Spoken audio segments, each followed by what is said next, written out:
Welcome to Why I Hate Your Podcast. These days, there are a lot of podcasts to choose from. This is another one. I'm Crystal, and each week my brother Sean and I meet up to talk about two podcasts and why we hate them, or don't. Join us and we might help you find your new favorite podcast, or save you from wasting time on a podcast you might hate.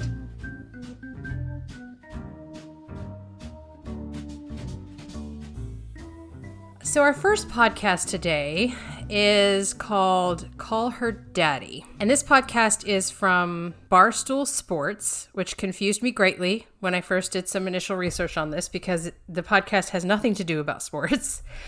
The podcast is hosted by Alexandra, or Alex Cooper.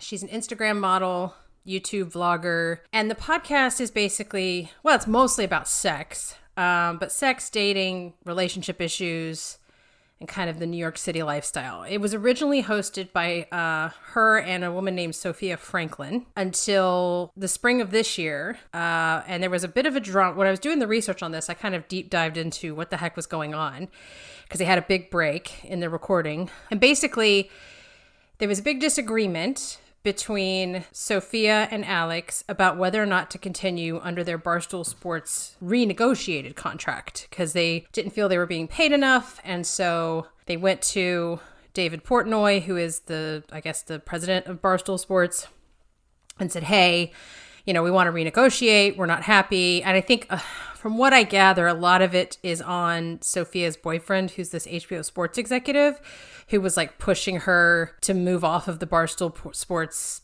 platform or something. Anyway, so lots and lots of drama around that whole thing. But the end result is that the podcast is now hosted by Alex Cooper alone, starting, I guess she started recording back early summer. And Sophia went off and now has her own podcast, which is called Sophia with an F, which maybe we'll cover that in the future. I don't know. So again, no real connection to sports. It's just all about sex and relationships and everything else. So, and I should say, I think she's in her, I'm assuming, early to mid 20s. I'm not sure about Sophia. I think she was around the same age. So that's sort of the background on this podcast that I was able to find. And I did listen to some of the episodes around that time. I made it a point to listen to an episode from before the split that had both of them hosting, as well as a couple of episodes after. And I have thoughts. I have a lot of thoughts. What did you think? Like, let's start off with what episodes you listened to and kind of what your thoughts were. Well, I only listened to more of the recent episodes, considering the fact that that's kind of how it's going to be going on forward. It's just her, so I didn't really go too far into the past. So I listened to I figured, okay, I got the general idea of a podcast. It's going to be really raunchy, like I said, it's like Sex in the City. Like, I don't know the Sarah Jessica Parker, her main character, but it's like she thinks she's her, right? Living in New York, it's all about sex, being single, or relationships, and right. And it's just way more raunchier than Sex in the City. So I figured, okay, let's get what would probably be the raunchiest episode out of the way. So I did the first episode I listened to was the interview with Lana Rhodes, who's a porn star, and I have thoughts. My first initial impression was, now I looked at her Instagram page, and it's very typical, the influencer Instagram model stuff, tons of makeup and pursed lips and bikini shots and stuff. And I didn't check out any of her YouTube content, but I got the feeling, at least in the podcast, that she's kind of performing. It's almost like a character, and it's very forced, right? Like this performance. And I'm not necessarily saying that's a bad thing. It's just the kind of the tone that's the podcast has set for itself. And of course, naturally, this was, it was definitely very raunchy because we're talking to a porn star, or she was interviewing a porn star. But I'm kind of torn on this because from a lot of technical aspects, if you look at it purely technical, it's not a terrible podcast, right? No. It's just, I think it's more, you have to be of the right audience. Yes. And that's actually a really good comparison to Sex and the City. So I never watched the whole Sex and the City, but you can't really avoid knowing about it. And even down to the nicknames for boyfriends that they, like she references Slim Shady or Canada Man, or I think Sophia's boyfriend was always called Suit Man. So that's very kind of Sex and the City. You're absolutely right. I think that's exactly what they were kind of thinking. It's like a really raunchy version of Sex and the City. I kind of flipped. So I started listening. The first episode I listened to was the two of them, and it was horrible. I hated every second of it. It was awful. We talked about this with the, I think, pop culture therapists. I can't stand the giggling and the, oh my God, stop, like that kind of conversation. And so they were raunchy, but they were also super giggly. It just, I couldn't enjoy it. They talked over each other. I hated both of them. Just listening to it was awful. So I feel like staying in New York, you don't annoy me as much as my siblings can annoy me. So I'm going to stay put. Yes. Also, we have to work. Oh. Yeah, Alex is just pretending doesn't even matter. And I could go solo, I guess. Yeah, we have to work. I think the social distancing thing is really hard for some people. Yeah. My grandparents, they're obviously part of the demo that is the most at risk. Right. And they were out fucking shopping up a storm yesterday. Oh, wow. And my whole family got so upset. I feel like it's really I get why you guys are upset because it's fucking hard to tell old people to You can't tell them what to do. No, grandma, stay inside. And she's like, get out of here. Right. I'm cruising on my scooter. Yes. Not to mention, they're grandma has a scooter, but I just threw that in there. After I listened to the episode, I listened to the episode where they had Dave, well, it was just Dave Portnoy. It was just recording from him about all the drama that was going on. And then I listened to the subsequent episode, which was her first one by herself. And you're absolutely right. What she's doing in this podcast is a performance. It's a character. And she even says as much. So far on this show, I have shown the side of myself that is so outgoing, social, talk about sex, crazy, wild shit. I've even told everyone I'm going to release a blowjob that's named after myself. Bitch, there is no limit. But when I dropped that YouTube video, guys, I had to obviously be the Alex that walks into business meetings. And I've never shown that side of myself on this show. Probably because I think as the show got bigger, it wasn't quote unquote on brand. And I actually started to really develop a lot of respect for her because she's the one who's been editing it from the beginning. So when you talk about the production quality, right, the actual technical side of it, it's really good. That's all her. She went to Boston University. She was a Division I college athlete and then gave that up to really focus on her studies. She is driven as heck. She pretty much was the whole business side of the podcast, from what I gather. So she negotiated the deal with Barstool. She's actually super, super savvy. So while that first episode I listened to, she came off as a complete raunchy kind of ditz character, I realized that is a character. And it's kind of the whole point of the podcast is you're listening to, well, you were listening to two girls who were sort of, and I don't know if this is true of Sophia. I don't know if she's also putting on kind of a character. After that, I then listened to the interview with Lana Rhodes, because you mentioned that was one of the ones you were going to listen to. And I'm actually, she wasn't a terrible interviewer. She asked, there were raunchy questions, right? Because she's interviewing a porn star. And if you don't like raunchy stuff, you're going to hate this podcast in general, just because, and I'm not a big fan of raunchy stuff. But stepping back from that, if that is something, and I'm not a prude. If people want to have a conversation and if you want to, I think there is some good about empowering women to speak openly about sex, because I don't think that's typically not considered, especially even from my generation and prior, it's not really something you do. We were always taught that was kind of crude and rude and everything. But I think there is some validity to, just making people feel comfortable about women talking about sex the same way men do. But stepping back from that, I started to develop some real respect for her in terms of how all the work she puts into it, the fact that it is really good quality for somebody who just sort of self-taught herself everything. And, when the podcast is just her, I like it a lot better. It's much more listenable. It's, again, not my thing, but it's not awful like it was when it was the two of them, at least from what I could tell from the episode I listened to before the split. Yeah, and that was one thing that really kind of jumped out at me was that she is a really good interviewer. So the other episode I listened to was the Orgasm Gap. Because again, I was like, give me the most intense version of this podcast. So I have a pretty good idea of what it can be. and she had a sex therapist or sex specialist on. And again, it was really good interview. She doesn't make it about herself. She asks, pertinent questions. She asks good questions, and she's an engaging interviewer, which really surprised me. And the character she plays, and I kind of, one of the things that really kind of told me, okay, this is a performance, because when it's just herself talking about her life updates and everything, she's kind of, the performance is almost kind of like this alpha female type. Yes, call me daddy, because that's who I am, hear me roar kind of personality. Right. So it's like the super strong alpha female personality. But she drops that completely for interviews, at least the ones I listen to. Yeah. So the interviews was just, you kind of get more an idea of what her personality is. And I didn't find it abrasive at all. And again, I'm definitely not the audience for this at all. And the thing is, I don't know who the audience is, right? Because my first impression, before I kind of realized she was kind of doing this performance, I was like, this is somebody who's still stuck in that sorority house party phase of her 20s, right. Where she's in constantly failed relationships because they're always toxic. And then she finally settles down in her 30s, and then, or she wants to settle down by the time she's 30, and then she can't find a guy. And so she laments about that and blah, blah, blah.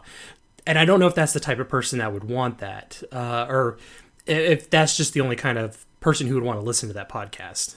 But what also surprised me is that when I found out she also has kind of like an advice section, Yes. It's usually at the end of the podcast, and people are sending them questions, and I was actually very surprised. Some of the, unlike the wind down where the life advice is terrible, she actually has some decent advice for people, which I was again kind of surprising. So it's this weird thing where it's like I can't put my finger on her and figure her out, and part of me really likes it, and part of me doesn't like it simply, and I'm afraid that's just because I'm not the audience.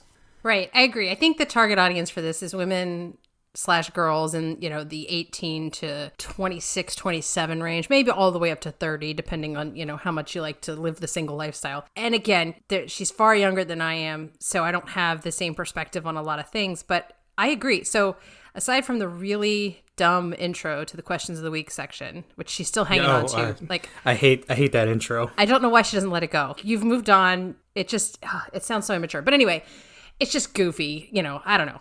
But anyway, it sort of sticks out to me like a sore thumb. But aside from that, the whole segment of questions of the week I was also very surprised. I mean, there was some advice that speaks to somebody who's had a lot of relationship, she's lived a period of time where she's been dating multiple men at the same time. Like, she has a lot of experience with that, juggling multiple men and everything. So some of her advice will kind of come from that perspective of, well, if you want to make it work with 3 different guys, here's what you got, But a lot of it was really sound. And I remember in particular, there was a question where this person was, I guess she found out her boyfriend had watched some porn and she was freaking out about it. And she was like, don't, what's the big deal? She gave some really sound advice, like, calm down, don't freak out, And so I think, again, she's way more mature than the character she plays. Mm-hmm, and I think she knows she's playing that character.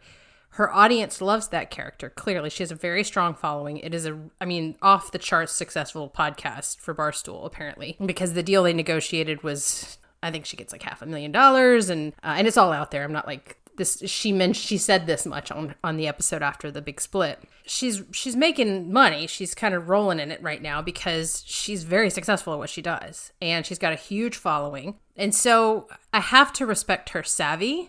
I have to respect her work ethic because, again, she, from what I understand, again, there was a lot of drama, but from what I understand, she was the brains behind the show. I mean, she's the one doing all the work. Even though they were part of the Barstool Sports Network, or they were picked up by that network, she still does all the editing. She handles all the production. Like, they don't even go back even before the split. They don't go into Barstool to record this. They don't go into the studio. They have their own setup. So I have to evaluate it objectively, even though the subject matter is not something I really care to listen to or have any desire. It's very foreign to me because it's for 20-somethings.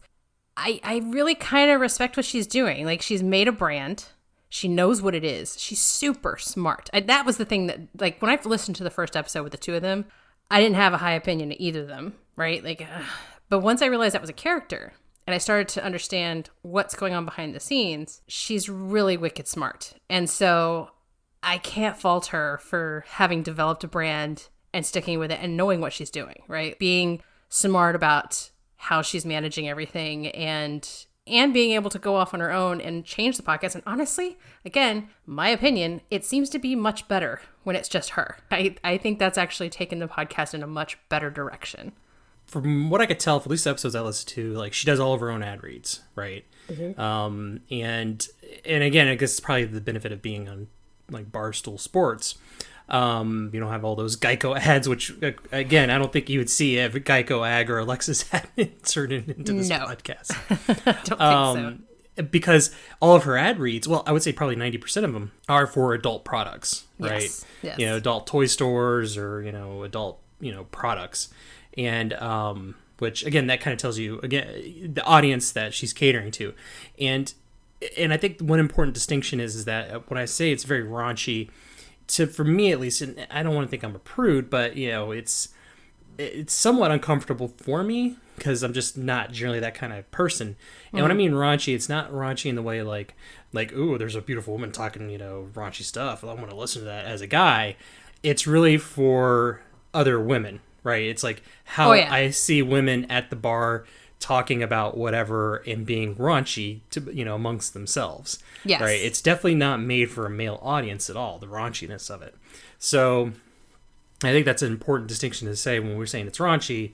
It's kind of that body talk that women have when they're together having glasses of wine and the conversation just gets a little crazy. Oh yeah, it's very frank, and I don't know if raunchy is right. It is raunchy because there's a lot of, I'm trying to be family friendly here. So it is open, frank discussion about sex and about sex specifically for women, but there is a lot of crude language. So they don't shy away from certain terms, certain phrases, like she's very blunt and upfront, and she uses terms that the most raunchy versions of ways of describing certain sex acts. Let's just put it that way. And again, I think there's something there in terms of, it may seem uncomfortable because I think that's how we don't expect women to talk that way about sex that openly and that kind of raunchy and raw. It's the way guys talk about sex, historically, locker room talk, essentially. But the female version of that. And it's not how I've personally discussed it with my girlfriends, but it's a step beyond that. But I think there's something to be said about kind of normalizing women talking openly about sex, right? And if it also happens to be raunchy, whatever, that's her thing, and that's the character she's playing. There's definitely a target audience for this. I think I can see why some people would enjoy it. Again, it's a different generation from mine, so I don't think I would be comfortable having a podcast like this or discussing this sort of thing quite that openly. But that's because I come from a different generation, and so I don't necessarily just sign it off as, oh, it's just raunchy and gross. It's not. It's just not for me. Like you said, we're neither of us are the target audience for this. But I think if you are the target audience, it's well made, it's well produced. She puts out good content. I mean, it's engaging. She's fairly well spoken. Like I said, there's a lot of, it's she's a 20-something, so she kind of talks like a 20-something. But it's much better than it was when it was her and Sophia. When it was her and Sophia, it just would devolve into pop culture therapist level of back and forth, which was not great. So I think on her own, she's much, much better. Yeah, and to be honest, I was actually kind of surprised by the content of it. Now, granted, I read, I knew it was like a women's lifestyle kind of podcast, right? And obviously they're going to talk about sexual things because that's, it's lifestyle. I mean, I'm sure there's male-centric podcasts that talk about that kind of stuff. Oh, sure. I mean, you open up a copy of Cosmo, it's just all about sex, right? Right. And so that's kind of like where I was thinking it was going to be, right? Oh. and because the description doesn't really prepare you, like the actual description of the podcast on their webpage doesn't really prepare you for what it is. It's much bluer. And yeah, exactly. And I agree with you. It's like, when it comes down to rating, objectively, I can't say that I hate it, right? Because, like you said, she's actually engaging. She is entertaining. And the production value is good. It's, there's a lot of great things about the podcast. It's just, I'm not the audience for it. So as far as rating goes, from an objective standpoint, I don't hate it. But it's something I won't listen to in the regular, but I get it for people who do. Yeah, and one other thing I'll say about her kind of character. She also portrays her character, and I've noticed this in a couple of times, as a hot mess. Yeah. I think she's not holding her character up to be, this is how you should be, because she's made comments before, like, as she's talking about a particular experience or whatever, and she's like, yes, I know this was stupid. I don't know why I did this. She doesn't, I don't think she's attempting to be a paragon of this is how you should be. I don't think she comes across that way. And so it's not, hey guys, be like me. It's more like, oh my God, can you believe I did these things? Well, it's like the stories with her stalking her boyfriend on social media. So Yes. The whole thing, was that, I don't remember which episode it was. It might have been after the interview with Lana Rhodes where she was talking about the Instagram stalking. Yes. And how she specifically didn't follow him so it would be harder to stalk, but it just made it worse or something. Yeah. Yeah, but she doesn't present that like, this is what you should do. She's like, guys, I have a problem. I'm trying to stop doing this. So, and her followers are super loyal. And I think there's a reason for that, because she does seem to genuinely connect with her followers. And I haven't listened to see if this is what she did, but right after the split, she talked about connecting with the daddy gang, as she calls, and having somebody from her fan base, essentially, sort of co-host shows occasionally, like just bring them on and let them talk and kind of make it a rotating co-host sort of thing, which I thought was a really neat idea. I don't know if she's done that, because I only listened between the pre-drama episode, the David Portnoy, then her post-drama episode, and then I listened to as many as I could in the time frame we had. But yeah, I think she's taking it in a really smart direction. I think she handled it pretty maturely. I mean, I don't think initially they handled it really maturely in terms of like all the drama that was going on, but I think she came out of it looking really good and looking very smart. I think she is smart. So I also am going to come down on the side of, I don't hate this podcast. I really thought I would, especially after I listened to that first episode. I was like, oh, I don't know if I can do this again. But I really respect her. I think she's super smart. She's super savvy. She's built a brand successfully. She's, like you said, a really good interviewer. And I just am kind of really impressed. Again, it's not something I'm going to listen to or subscribe to because it's not my kind of content. But I can't say I hate it, because I think she's really doing a good job at putting out a podcast that appeals to a lot of people, even if it has nothing to do with sports. Again, not sure why it's on Barstool Sports Network. But yeah, so I don't hate it. And I think if this sounds like something that's up your alley from a topic perspective, check it out, because it is well done. And I think you're in good hands in terms of a podcast host who's really savvy and who knows what they're doing and who's going to give you content that you want to consume. So the next podcast today is the giant gorilla, which is fitting animal. In the room is the Joe Rogan Experience, probably one of the biggest podcasts in the world, if not the biggest podcast in the world, which is now Joe's signed an exclusivity deal with Spotify, so he'll be moving all his content off YouTube starting in January.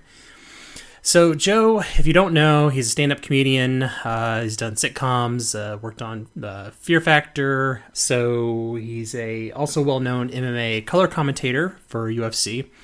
And originally the Joe Rogan Experience started off as kind of like, it was actually a live stream with just him and some of his stand-up comedy buddies, just talking about whatever. From that point, it's kind of grown into this massive behemoth into kind of like a long-form style podcast where Joe doesn't consider himself an interviewer. He doesn't consider himself to be a typical podcaster. He just says, he just wants to have people on that he finds interesting and just have conversations with them.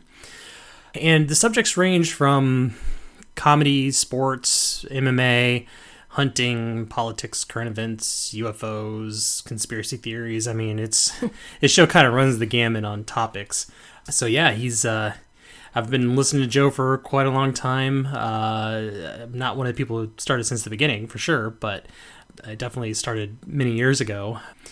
And so how did you originally learn about the Joe Rogan podcast?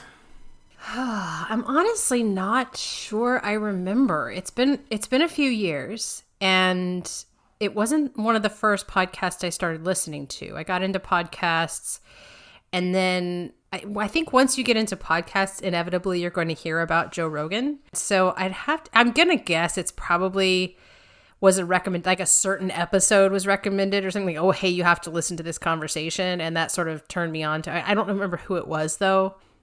Might have been Jordan Peterson, but that feels like that wasn't long enough ago. So, but yeah, I think that's how I found out about it. And, you know, again, I don't listen to every single episode because I don't know if I could, honestly. I've got a lot of podcasts I listen to. So I kind of pick and choose based on who he's having on, what the topic is, and that's how I choose which ones I listen to. But it's, to your point, it's kind of all over the place. Like there's no theme here. It is just whoever Joe wants to talk to, and he can get them on the podcast, he will.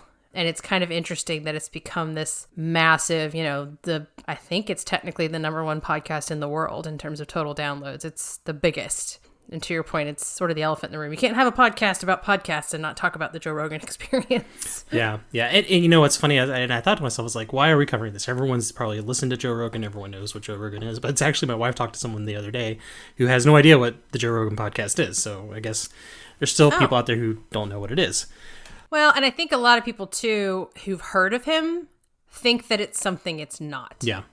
Like, but I've been part of Facebook groups where people will hear Joe Rogan's name and they think he is an alt-right, like, white supremacy guy because I think they've probably seen pictures of him and he's got a shaved head and, you know, they know that he had Milo Yiannopoulos on a show once. And they're like, oh, that guy's, you know, a white supremacist or whatever, you know. So I think there's definitely a perception of him among people who haven't listened to the show that I think is incorrect based on at least a couple of years worth of listening to his show regularly. Right. And kind of go back to one of your earlier points, I think the Joe Rogan Experience, I'll just call it JRE from here on out, is it's only as good as the guest, right? Each individual episode.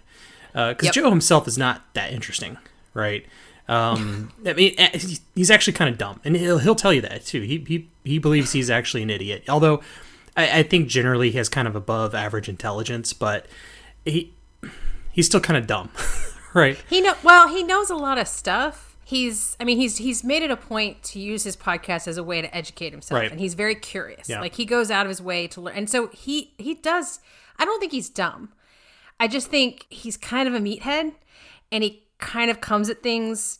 I mean, he admits it, like you said. He says, "I'm just a moron." You know, I don't know why people would listen to me, but I don't think it's true. I don't think he's a moron. I think he's very smart. I think he's savvy. I think he knows what he's doing, and I think he's educated himself. He's very self-educated, right? He was probably dumb when he first came to California and started acting and started doing comedy, but I think he's educated himself a lot just through a lot of his guests that he's had on. So I wouldn't call him dumb. I would just say he's not what makes the podcast great. Right.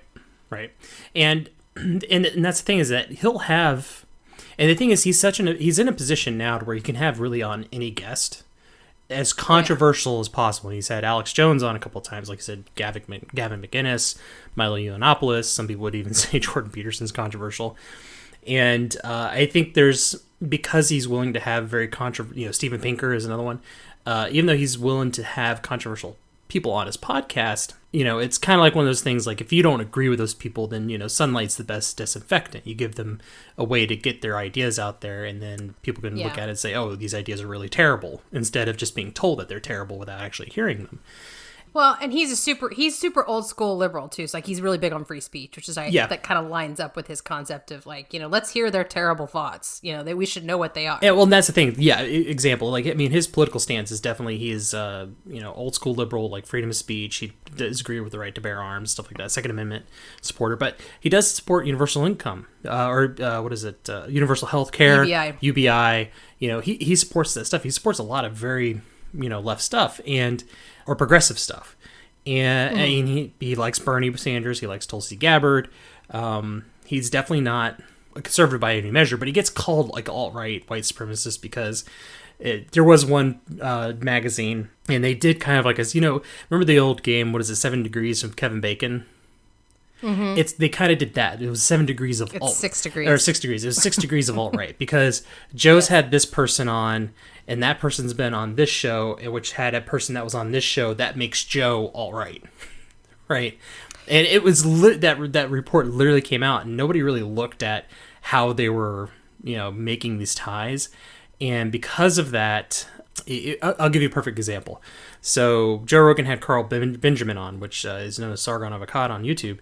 He was on an episode. Well, Carl Benjamin had also debated on a live stream Richard Spencer, right? Which is a actual true blood white supremacist, right? Like when you use the term white supremacist, that's an accurate description of him.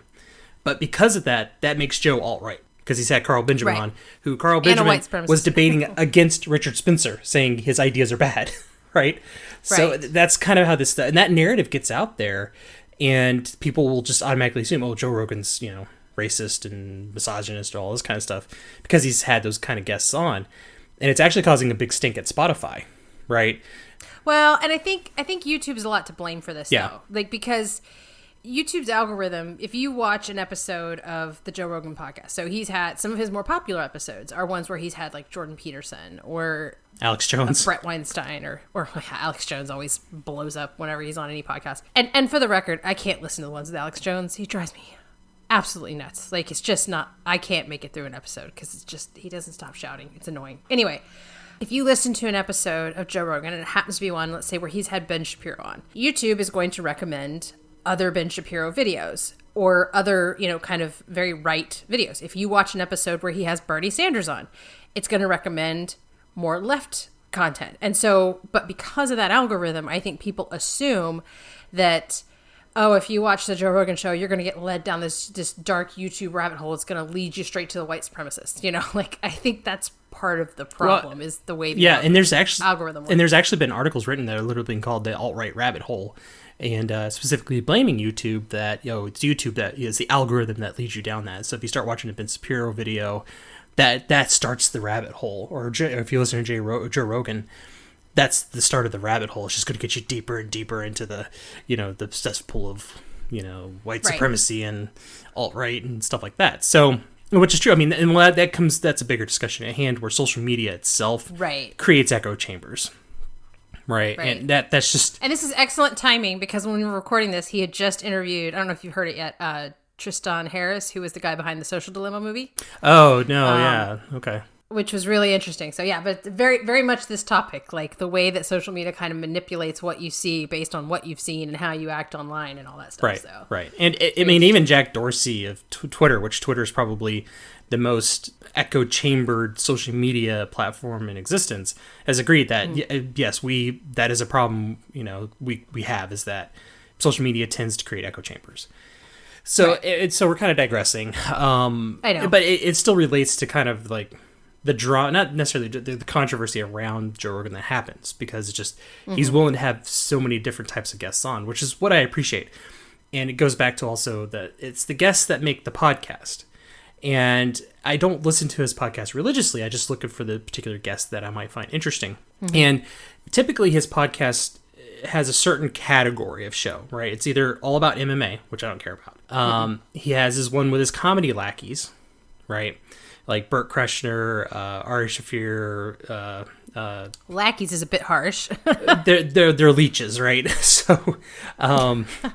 I've got some of them are really good comedians. I really like Brendan Schwab. The only one, and so with his comedy lackeys, Joe, when he's Joey Diaz and them, which I recommend everyone at least listen to one Joey Diaz episode, because Joey Diaz is a very interesting character.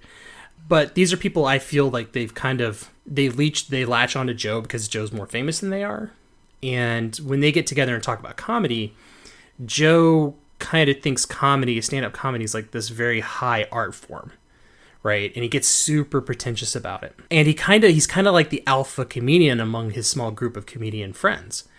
That persona is completely dropped when he has comedians who are funnier than him or more famous than him on his podcast, like Bill Burr, for example, right? And Bill Burr will call out Joe on his crap. And so if you ever watch Joe's stand-up, I don't think it's very funny at all. I think Joe's actually not that great of a comedian.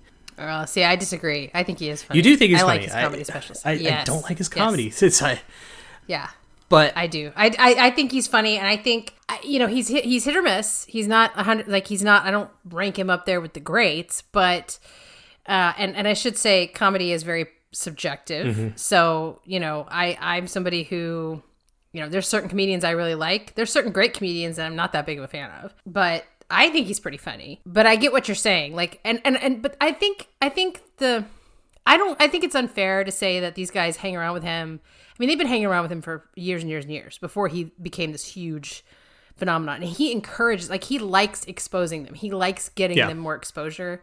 And he's made a point of, like, encouraging them to do their own podcasts and to, like, build them up. I think it's coming from a place of, these are my friends and I think they're funny and I want them to do well. I do think it's coming from a good place. So I don't think it's just them sort of leeching off of him. I don't see it that way at all. Well, I mean, maybe there's exceptions, but I mean, he's been friends with some of these guys since before he ever made it big. Right. When he was just doing, like, just at that level of comedian where you're just working tiny little clubs and making no money and traveling all the time. And so I do think he's legitimately friends with that group of comedians, like, and that has a special place in his heart. And I don't question what Joe thinks.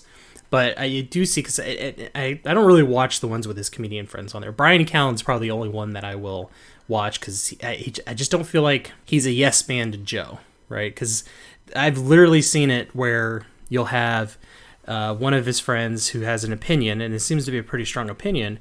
Joe would disagree with them, and then they'll agree with Joe, right? And it's almost kind of like, I don't know. It's hard to describe. It's kind of like they're wanting to appease him. And Brendan Schwab is the worst of the bunch, and he's an absolute worst comedian ever.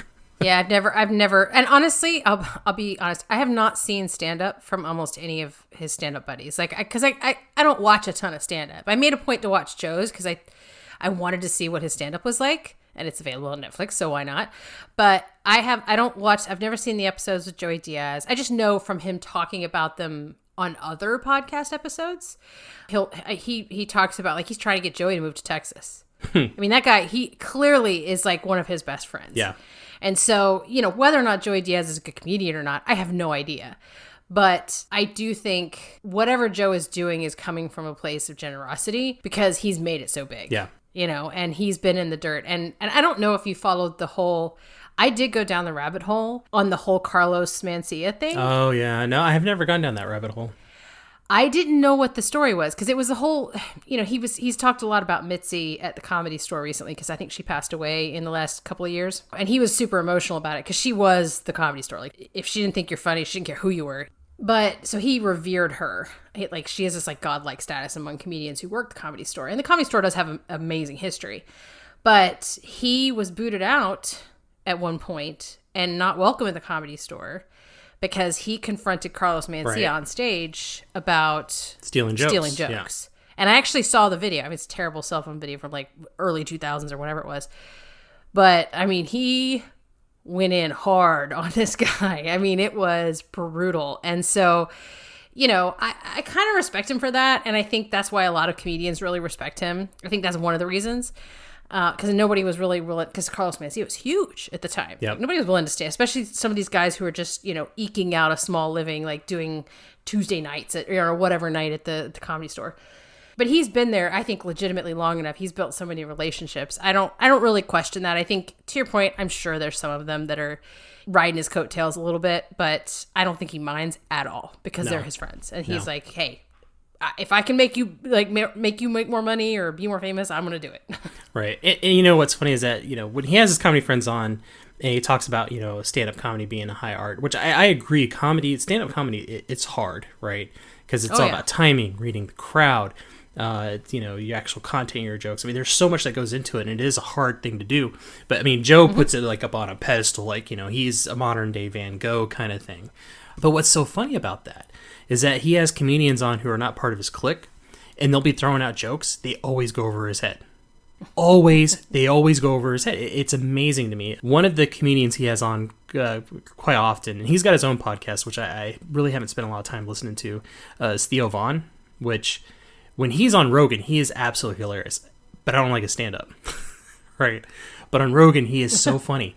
And he has these amazing jokes that he just pulls off the cuff. And they just go over Joe's head every single time. It's to the point where it's almost kind of uncomfortable, like how the jokes aren't landing with Joe, but they're hilarious jokes. And you could almost tell that Theo's getting kind of frustrated by his jokes aren't landing because Joe is it just goes over his head. Do you think it goes over his head, or he just doesn't think it's funny? No, I think it goes over his head.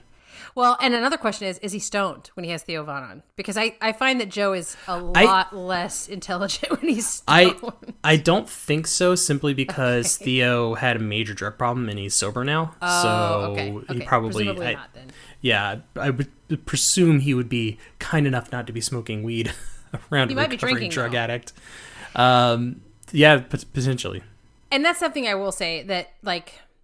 And again, I'm not, so I do not, and I don't care that if somebody's drinking or smoking or doing whatever when they're hosting a podcast, but I think just objectively, for the most part, occasionally it does something to help kind of loosen up the guest and everything. Like if they're drinking whiskey or smoking weed or whatever. I think Joe is a much worse host when he's stoned. Like he gets distracted easily. He can't stay on topic. He talks like a stoned guy, and so he's not as great of a host or an interviewer when he's stoned. And when he's got his comedian buddies on, fine, whatever, I don't care. I don't listen to half of those episodes. I think, and normally if he's drinking, he's fine, because he doesn't drink like really fast, he doesn't get smashed, he's just kind of loosened up a little bit. But if he's stoned, he's not as good of a host. Yeah. So if he's firing up an episode like with Duncan Trussell and they're starting out, wearing spacesuits like this last one and smoking weed, I'm like, okay, this one I'm going to check out because it's going to be a long slog. But that's just me. I think where he is great, really great, is when he's talking to somebody he's absolutely fascinated by. Yeah. So when he has a guest on, like a Glenn Greenwald, a Gad Saad, although him and Gad Saad are friends, I know these are recent episodes, but they're just recent in my head. Tristan Harris. The Tristan Harris episode, Joe rarely speaks through the episode because he's letting Tristan just kind of lay out his what he knows and what he's found out. And it was really excellent. Like, he's so great because he'll let them talk. He'll let them say everything they got to say on the topic. And then he'll ask an insightful question. I think he is a good interviewer if he's super interested in the topic. Right. When he's too conscious of his role, he becomes not a good interviewer. Like, right. And this is why I can't watch the Alex Jones episodes, because he's so aware of his platform now. He wants to be responsible. Like, he takes that really seriously. And so if you have Alex Jones on, the guy's going to rant and rave about all kinds of insane crap, right? Like, the guy's going to just go off about interdimensional whatevers. I don't know. He's vampires. He's almost incomprehensible, right? Poor Joe's trying to fact check everything that Alex Jones, and it just derails. Like, it just becomes this just mess. And so just don't have him on, right? Because you want to fact check everything he says. You're not going to be able to, because Alex is going to rant and rave and just go off on 25 different tangents, and it's just a mess. And so I don't have a problem with him having controversial people on his show, but that particular guest is just annoying because Joe wants to be responsible.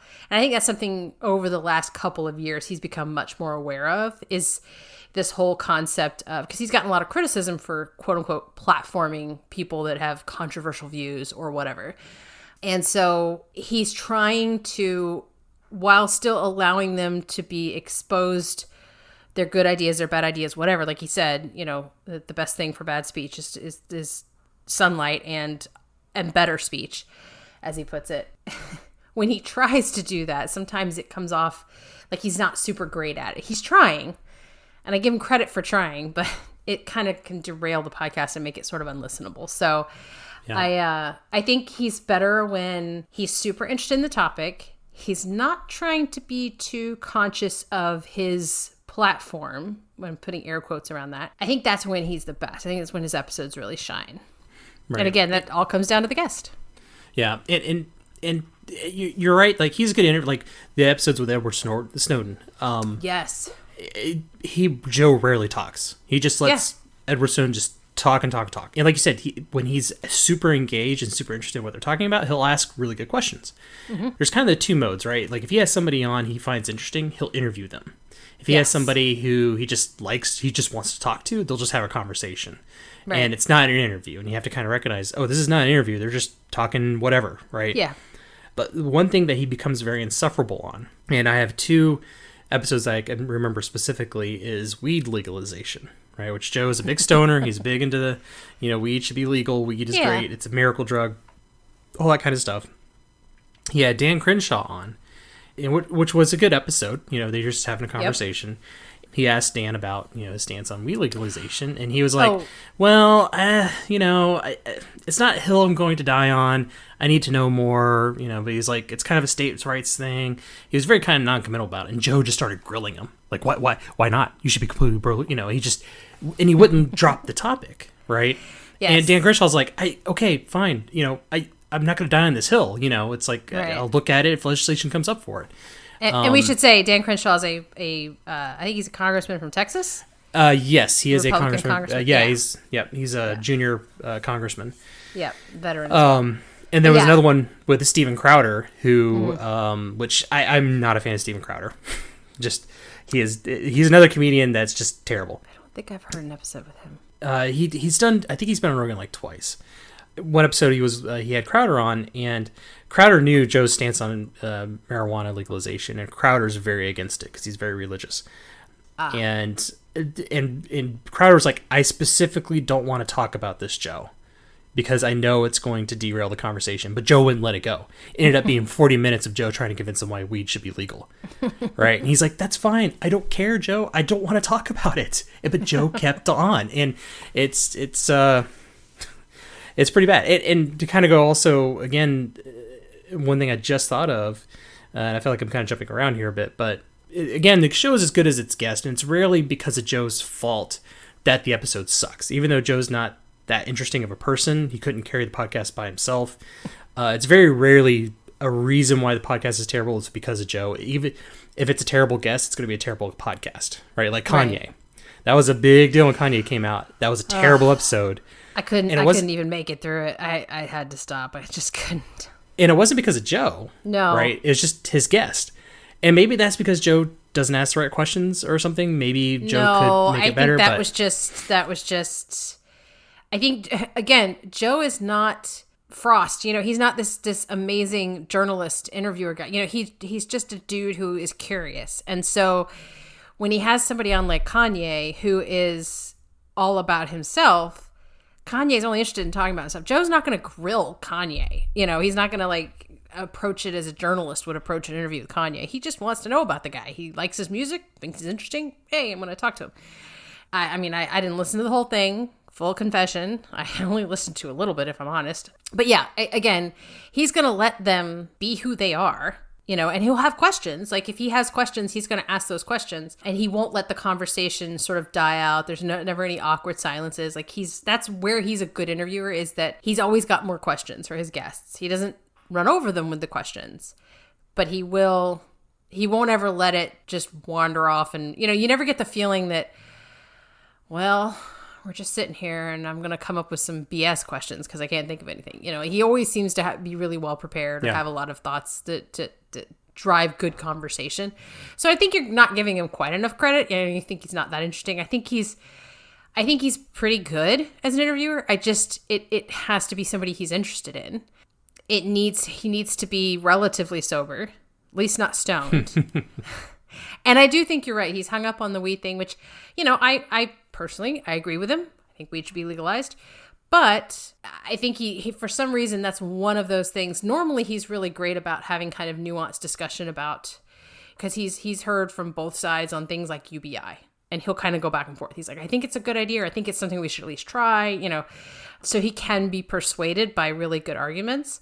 But on that one, I won't budge from this. I want to convince everybody to come to this side of the argument. So, and he's not a great debater. I think that's the key. He's not a great debater. He's educated on certain things. He's definitely educated on that topic. But to your point, he won't let it go.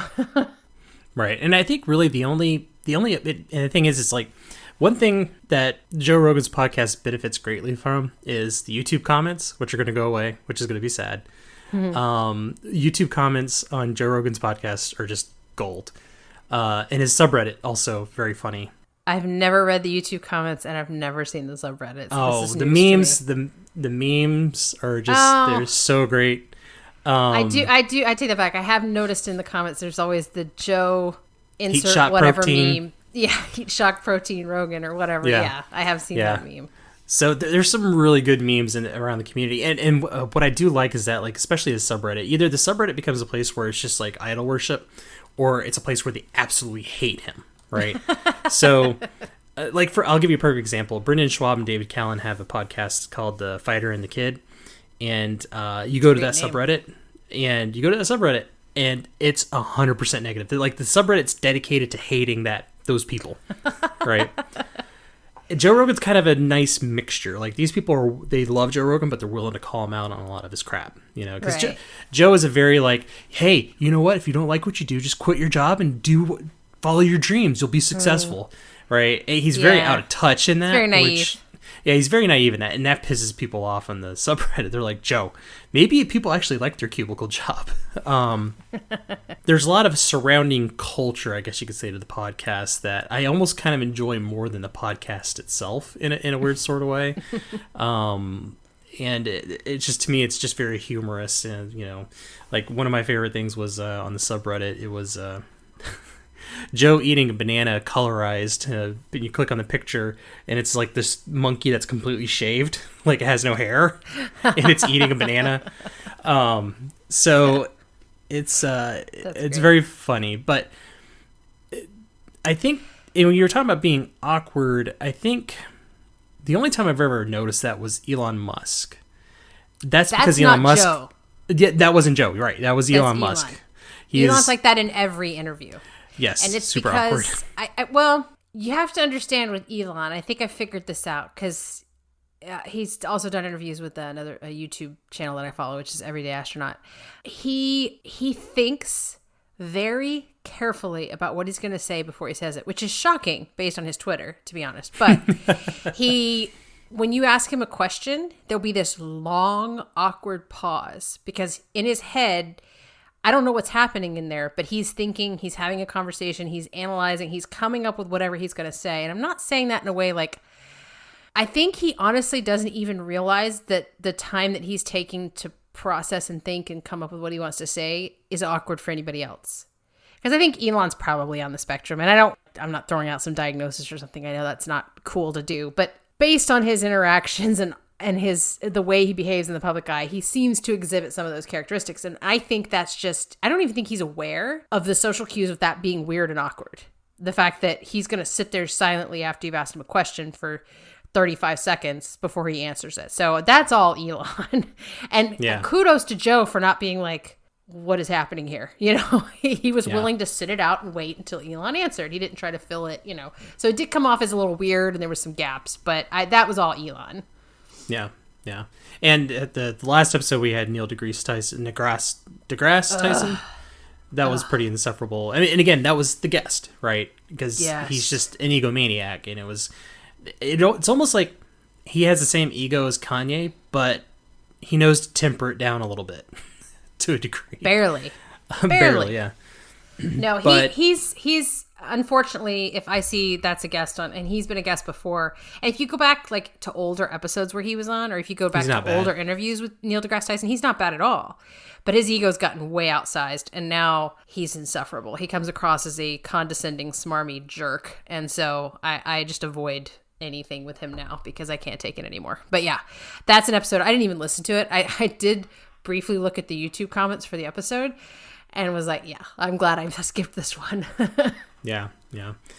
So, yeah, I mean, Joe Rogan, it's only as good as his guest, and it covers such a wide range of topics. And sometimes he does get, like, super massive stars on there, too, like Robert Downey Jr. and stuff. Oh, Matthew McConaughey. And those, they feel more PR-ish in a way. And they're usually shorter, because these people are usually doing these because they're on a PR tour, and they only have so much time, right? You may get an hour, which a Rogan podcast can be anywhere from an hour to 5 hours, depending on who the guest is.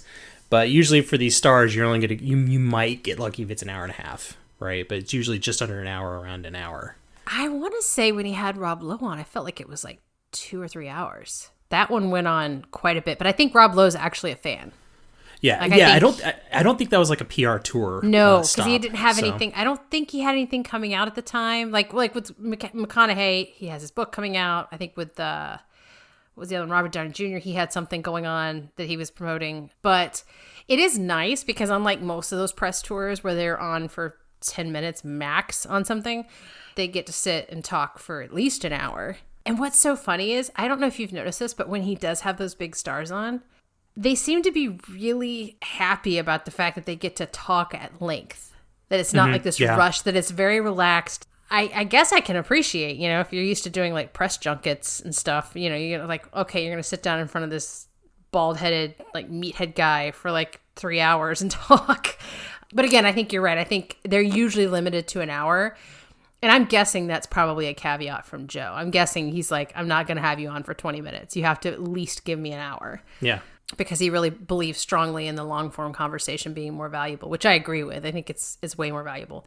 But every once in a while, like I said, Rob Lowe, I think he was on for the full 3 hours, and they had a real natural conversation. They seemed to really hit it off. In fact, I want to say on Joe's Instagram, shortly after that episode, he did take Rob Lowe shooting to the shooting range. Oh, tactical shooting range. Like they talked about it on the show, and then like a few days later, it was on his Instagram, him and Rob Lowe at this tactical shooting range in LA or whatever. So I thought that was kind of funny. And I think what was nice about that is that you get to see a little bit more about those, you know, celebrities, because usually when they're doing those kind of press junket stuff, they're just talking about the movie, the filming movie. You don't really get into their lives and kind of understand who they are, which, you know, with Rob Lowe, he seems like such a nice guy, you know, just exactly. He was shockingly down to earth, normal, and casual, and yeah. For and sure. even the one with Robert Downey Jr., he's a little out there, but you know, it was nice just to actually hear him talk about himself, like without promoting something, because I think he was promoting Dr. Dolittle at the time, which was a bomb.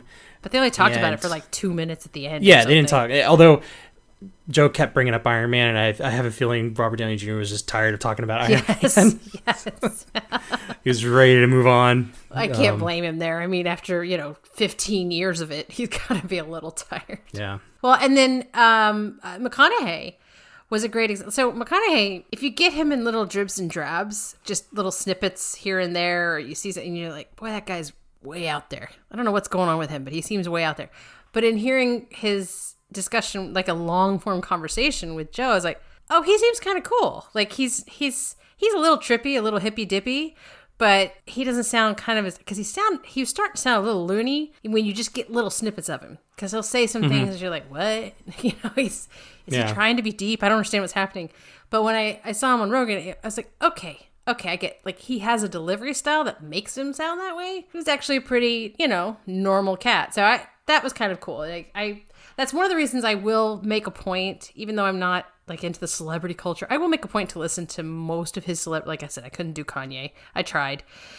But I'll try to listen to his celebrity episodes just because I'm interested in that kind of long form exposure. I think you learn a lot more about them. But frankly, his best episodes are when he's interviewing really, really interesting, journalists or whistleblowers or scientists. Like that's when his show gets really, really good. Or talking about conspiracy theories, and not necessarily like UFOs, ancient civilizations kind of thing. Like he has Graham Hancock on, or yes, which those are always entertaining. He had the Air Force pilot,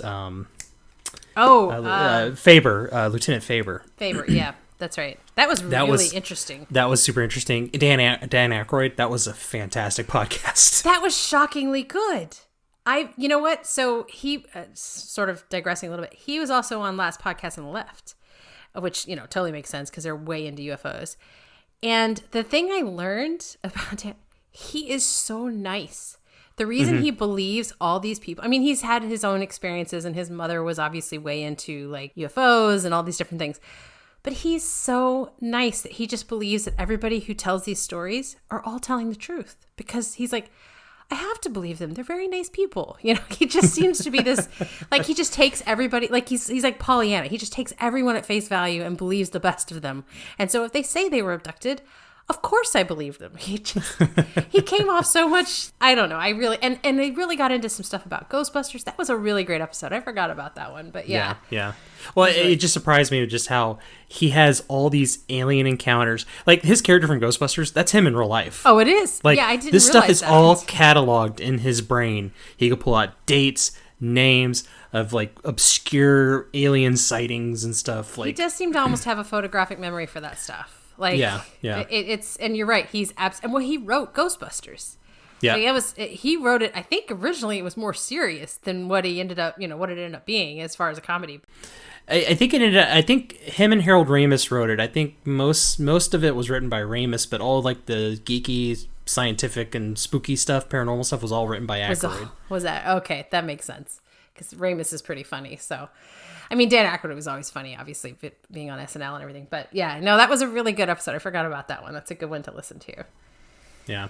So it's really, when it comes to Joe Rogan, you kind of have to look at the guest list and I mean, there are diehard people who listen to every single episode. That's not going to be me. No. So as far as rating goes, I don't hate the podcast. It probably is the podcast I listen to the most. Although sometimes it goes through dry periods where he gets a bunch of guests. I'm just like, I don't care. And so I just won't listen to it. It could be a couple of weeks where I don't listen to it at all. And then he'll just have a banger weeks where it's like every other day there's somebody really interesting that's on. Yeah. Yeah, he's been on a hot streak recently. There's been some really great guests. So yeah. He had recently, just decided, he had Mike Baker on again. Oh, I love Mike Baker. Oh my God, because this guy, former intelligence, CIA, and he names his kids names like Scooter and Slugger, and I don't know. Scooter, Sluggo, and Muggsy. Sluggo and Muggsy, his poor kids. And he sounds exactly like a guy who would name his kids that. I love listening to him just because he's hilarious. And he's not a comedian at all. But anyway, yes. Obviously, I don't hate it. I'm a bit of a completionist when it comes to consuming media, which is sort of a bad thing in the current state of things. There's just so much media to consume. So I generally won't start something if I can't listen to all of it or like listen to it religiously. But I adjusted when I started getting into podcasts. So I too will skip. I'll judge each episode, read the show notes, who is on it, what it's about, and make a decision whether or not I listen to it. But, I'd say I listen to probably 60% of the episodes he puts out because I usually skip the comedians. I skip all the MMA stuff because I'm not into that. So yeah, I don't hate it. I'm subscribed. I listen. I think my one takeaway would be, if you've heard all these horrible things about the Joe Rogan Experience or Joe Rogan himself, you probably haven't actually listened to the show. And you're probably getting your information from somebody who also hasn't listened to the show. So I highly recommend, before you make a judgment call on it, go listen to a couple of episodes. Go listen to his episode with Bernie Sanders. Listen to his episode with Glenn Greenwald. He is not biased about who he has on his show, from the left, from the right, from the center, from all over the place. And I think you'll understand that you've been kind of misled. I think it's an unfair characterization of him. So that annoys me that narrative is out there. And I think you can't judge a podcast until you've listened to it, which is one of the reasons we're doing this podcast, because we're making a point to listen to podcasts, some of them we might think we might not like, and we get surprised by them. So, and others we're not surprised by. So, well, and the thing to take away is that if he does have controversial guests on, don't assume that he doesn't challenge them. Right. Because exactly, he definitely, like the Milo Yiannopoulos, he challenged Milo many times. Yeah, and that was before Milo went off the deep end. Like that, when he had him on, he has not had him back on since Milo went full like sex with underage kids is fine or whatever it was. He actually it was right after that, the last time he was on, and there was a lot of challenge. Did he have him on there? I didn't know that. Yeah, he did. So it again, just saying he platformed somebody, it doesn't mean necessarily that he didn't challenge those people, which that's a healthy thing to do, is to challenge people who have controversial views. So exactly his last episode with Alex Jones, he spent the entire time trying to fact check everything Alex said, which is very challenging. So I didn't make it all the way through, so I don't know if he was successful all the way through. But yeah, I think we both say we don't hate it. Give it a shot before you judge it, but don't feel like you have to listen to every episode, because that's pretty much not possible. Have thoughts you want to share? Send us an email at whyihateyourpodcast@gmail.com or visit our website at whyihateyourpodcast.com. You can also find us at Hate Your Podcast on Twitter and Instagram. Our intro, transition, and outro music is by Kevin MacLeod and licensed under Creative Commons. Please see the show notes for details.